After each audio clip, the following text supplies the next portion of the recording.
weeks ago looking at Starlight and realizing how huge this place actually is. Because generally, when we're writing the comics, we just think about the one room we need to be in, you know, whether it's a lab or it's you know, some generator room that's going to explode or whatever else like this.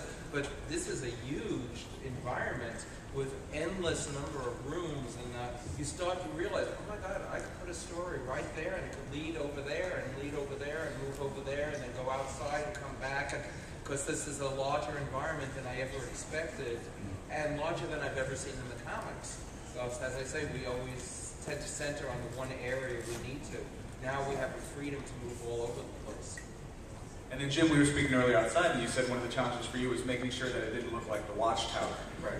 Yeah, I think whenever you're doing interiors, whether it's sort of based on technology and have that steel kind of look, you want to make sure that everything looks and feels differently. You know, we try to do that with everything. I mean, if you're at a street corner in Gotham, you know, I want you to know instantly from looking just down that one street that you're in Gotham City.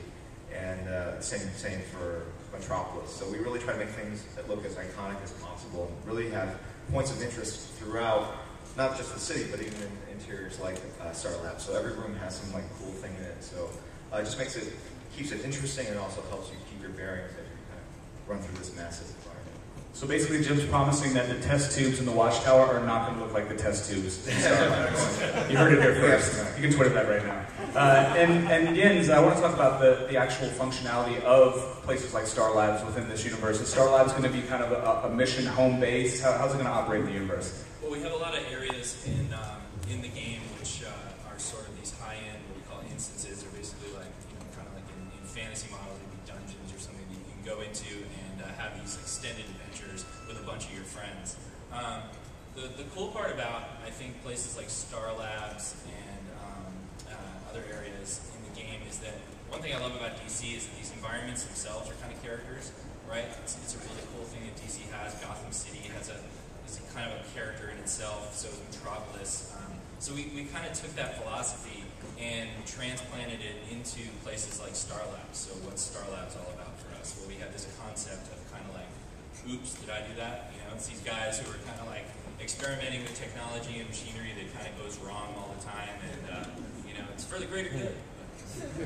Whoops.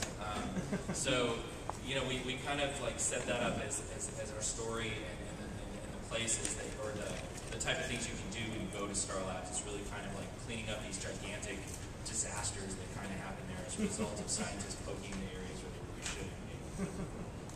Great. And